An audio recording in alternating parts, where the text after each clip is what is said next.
Sahabat setia Go Warrior yang dikasihi Tuhan, Shalom. Hari ini adalah Senin 31 Maret 2025. Sudah akhir bulan, kita mengucap syukur untuk bulan Maret yang sudah kita lalui bersama. Dan di awal pekan ini, mari kita lakukan aktivitas kita dengan penuh semangat dan dengan penuh rasa syukur. Hari ini kita akan bersama-sama merenungkan firman Tuhan yang diambil dari Injil Yohanes 4 ayat 43 sampai dengan 54. Mari kita siapkan hati kita.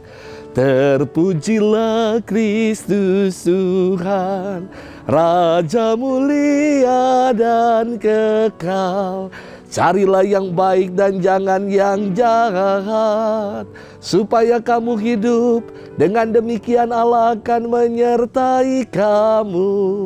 Terpujilah Kristus Tuhan, Raja mulia dan kekal. Tuhan bersamamu dan bersama rohmu. Inilah Injil suci menurut Yohanes. Dimuliakanlah Tuhan. Dan setelah 2 hari Yesus berangkat dari sana ke Galilea. Sebab Yesus sendiri telah bersaksi bahwa seorang nabi tidak dihormati di negerinya sendiri. Maka setelah ia tiba di Galilea, orang-orang Galilea pun menyambut dia karena mereka telah melihat segala sesuatu yang dikerjakannya di Yerusalem pada pesta itu. Sebab mereka sendiri pun turut ke pesta itu. Maka Yesus kembali lagi ke Kana di Galilea, di mana ia membuat air menjadi anggur. Dan di Kapernaum ada seorang pegawai istana, anaknya sedang sakit. Ketika ia mendengar bahwa Yesus telah datang dari Yudea ke Galilea, pergilah ia kepadanya lalu meminta supaya ia dapat menyembuhkan anaknya, sebab anaknya itu hampir mati. Maka kata Yesus kepadanya, "Jika kamu tidak melihat tanda dan mukjizat, kamu tidak percaya." Pegawai istana itu berkata kepadanya, "Tuhan, datanglah sebelum anakku mati." Kata Yesus kepadanya, "Pergilah, anakmu hidup." Orang itu percaya akan perkataan yang dikatakan Yesus kepadanya lalu pergi. Ketika ia masih di tengah jalan, hamba-hambanya telah datang kepadanya dengan kabar bahwa anaknya hidup. Ia bertanya kepada mereka, "Pukul berapa anak itu mulai sembuh?" Jawab mereka, "Kemarin siang pukul 1 demamnya hilang." Maka teringatlah ayah itu bahwa pada saat itulah Yesus berkata kepadanya, "Anakmu hidup."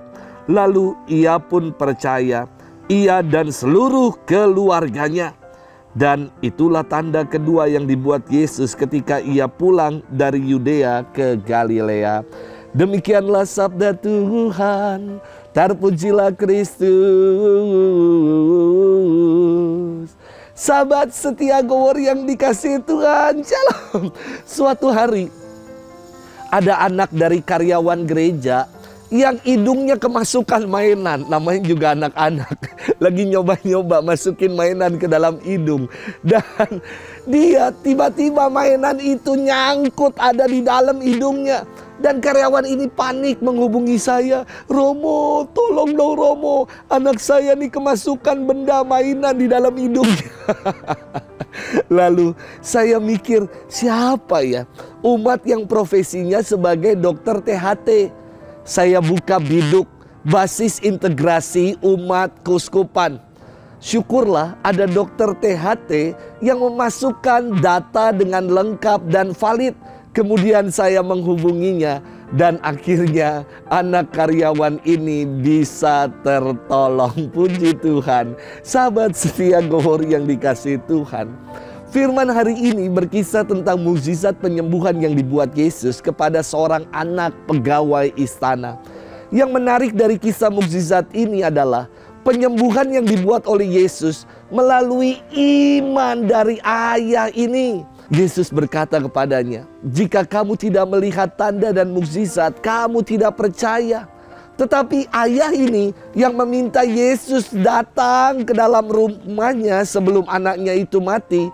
Ayah ini mengatakan bahwa, "Tuhan, aku percaya."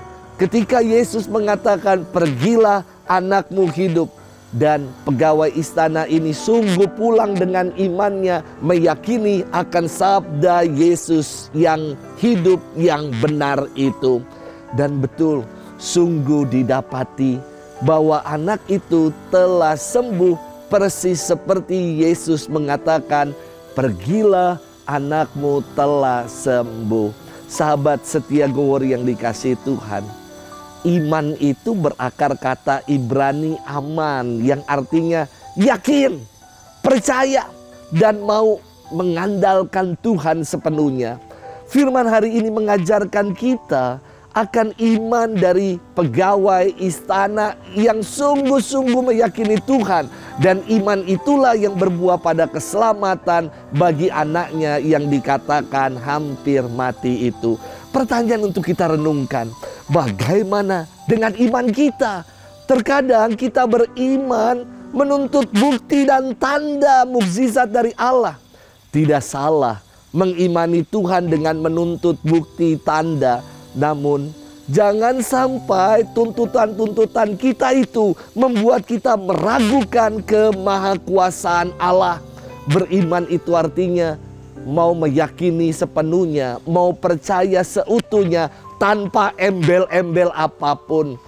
Seperti pegawai istana yang percaya akan setiap sabda Yesus saja, ia mengatakan, "Pergilah, anakmu telah sembuh." Dan pegawai istana yang percaya itu dia kembali pulang ke rumahnya. Dalam perjalanan didapati anaknya sungguh telah sembuh.